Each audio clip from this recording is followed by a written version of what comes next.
வரலாற்று காலம் தொட்டு கொண்டாடப்படக்கூடிய ஒரு அற்புதமான நதி. தமிழ்நாட்டில் வேறு எந்த நதிக்கும் இதுபோல் புகழும் பெருமையும் கிடைச்சதில்லை. ஆனால் வைகைக்கு கிடைச்சிருக்கு. ஐம்பெருங்காப்பியங்களான சிலப்பதிகாரத்தில் இளங்கோவடிகள் என்ன செய்கிறான், அந்த வைகையை கொண்டாடுன்னு கொண்டாடி தீர்க்கிறான். காரணம் என்னென்னா, இதனுடைய கால வரையறை நமக்கு தெரியல. அதான் உண்மை. சங்க காலத்திற்கு முதலிருந்தே இந்த நதி ஓடிக்கொண்டிருக்கிறது. அதான் இளங்கோவடிகள் என்ன சொல்கிறான்னா, பொய்யா குலக்குடி அப்படின்னு இந்த வைகையை சொல்கிறான்.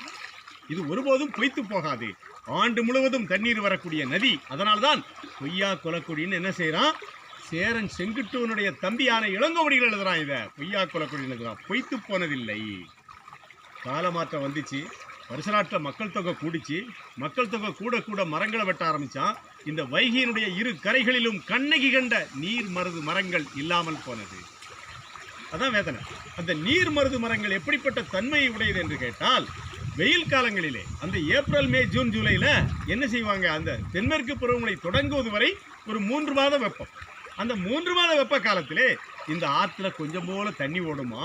அப்போ அந்த நீர் மருது என்ன செய்யுமா, இந்த தண்ணியை உறிஞ்சி வச்சிருக்குமா. மற்ற நாட்களில் ஆற்றுல தண்ணி ஓடக்கூடிய நாட்களில் நீர் மருது தண்ணியை உறிஞ்சி வச்சு அந்த வெப்ப காலத்தில் தண்ணீரை வெளியிட்டு இந்த ஆற்றினுடைய சமநிலை மாறாது ஆண்டு முழுவதும் தண்ணீர் ஓடி இருக்கிறது இந்த வைகையில். வரலாற்றில் இது எந்த நதிக்காவது இருக்கா, பெருமை இருக்கா?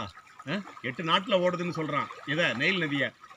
அமேசான் எவ்வளோ பெரிய நதின்னு சொல்கிறான். உலகத்தில் நீளமான நதி, அகலமான நதி, ஆழமான நதி கிடையாது. இந்த பாருங்க, மணலோடு கிடந்து விளையாடுறோம். மணல், இந்த மணல் கிடைக்குமா? அமேசானில் கிடைக்குமா அந்த மணல்? கிடைக்காது. நைலில் கிடைக்குமா? கிடைக்காது. சிந்துவில் கிடைக்குமா அந்த மணல்? கங்கையில் கிடைக்குமா? இங்கே கிடைக்கும். அதுதான் இதனுடைய சிறப்பம்சம். என்ன, ஒரு மணல் என்ன செய்யுது, அள்ளி விளையாடலாம் மணலை. தண்ணீரை சுத்தப்படுத்தி கொடுக்கக்கூடிய மிகப்பெரிய பியூரிஃபையர் இந்த மணல். வரலாறு சொல்லுது, நான் சொல்ல, அறிவியல் சொல்லுது. தண்ணியை சுத்தமாக வடித்தெடுக்கக்கூடிய, அதாவது பியூரிஃபைடுன்னு நம்ம சொல்கிறோம்.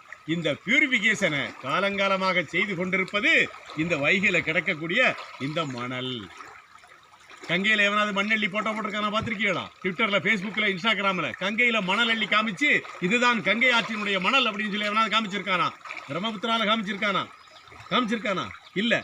அதெல்லாம் இன்றைக்கு என்ன செய்யப்பட்டு கொண்டிருக்கிறது, கொண்டாடப்பட்டு கொண்டிருக்கிறது. வைகையை என்ன செய்யலை, நாம கொண்டாடி இருக்கணும். ஆனால் இளங்கோவடிகள் கொண்டாடின அந்த வைகையை கண்ணகி என்ன செய்கிறா, மதுரை மாநகரத்திலே பாண்டியன் நெடுஞ்செழியனுடைய அவனுடைய அந்த தவறான நீதியை தட்டி கேட்டு மதுரையை எரித்துவிட்டு என்ன செய்கிறா, இந்த வைகை கரையோரமாகத்தான் அவள் நடந்து வருகிறாள். 14 நாட்கள் மதுரையிலிருந்து விண்ணோட்டி பாறைக்கு எத்தனை நாட்கள்?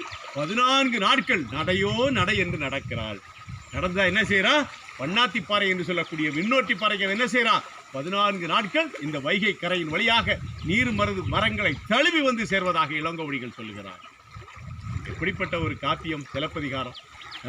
சிலப்பதிகாரத்தை படித்தா அது எப்படி எந்த உணர்வை நமக்கு தருமோ அந்த உணர்வு எனக்கு இப்போது இருக்கிறது. கண்ணகி இந்த வழியாகத்தான் அவள் நடந்து சென்றிருக்க வேண்டும் என்று நினைக்கும் போது அந்த காப்பிய காலத்தோடு என்னுடைய உடலும் மனமும் என்ன செய்கிறது, ஒட்டிக்கொள்கிறது, ஒரு உணர்வை தருகிறது. இந்த பிரபஞ்சத்திலே தண்ணீர் என்பது இறைவனுடைய படைப்பிலே, இயற்கையினுடைய படைப்பிலே மிகப்பெரிய அற்புதம். இந்த அற்புதம் இன்றைக்கு என்ன செய்கிறது, காலங்காலமாக இந்த வருஷ நாட்டை தழுவி என்ன செய்கிறது, ஓடிக்கொண்டிருக்கிறது. இந்த நீர் ஓட வேண்டும். இன்றைக்கு எப்படி நான் இந்த நீரில் ஆனந்தமாக குளித்து மகிழ்கிறேனோ, என்னுடைய மக்கள் குளிக்கணும், இங்கே என்னுடைய பேரன் பேத்திகள் குளிக்கணும், என்னுடைய பூட்டன் பூட்டிகள் ஓட்டி எல்லாரும் என்ன செய்யணும், இந்த ஆற்றிலே இதே மாதத்திலே காலங்காலமாக குளித்து மகிழ வேண்டும் என்பதை கண்ணகி இடத்திலே நான் ஒப்படைக்கிறேன். ஏனென்று சொன்னால் அவள்தான் விண்ணோட்டி பாறையில் அமர்ந்து என்ன செய்கிறாள், மதுரையை பார்த்து கொண்டிருக்கிறாள். அவளுக்கு இந்த வைகை கண்டிப்பாக தெரிய வாய்ப்பு இருக்கிறது. கண்ணகி பெருமாட்டியே, இந்த தண்ணீர் என்ன செய்ய வேண்டும், காலங்காலமாக ஓட வேண்டும். அதற்கு நீதான் சாட்சி என்று நிறைவு செய்கிறேன்.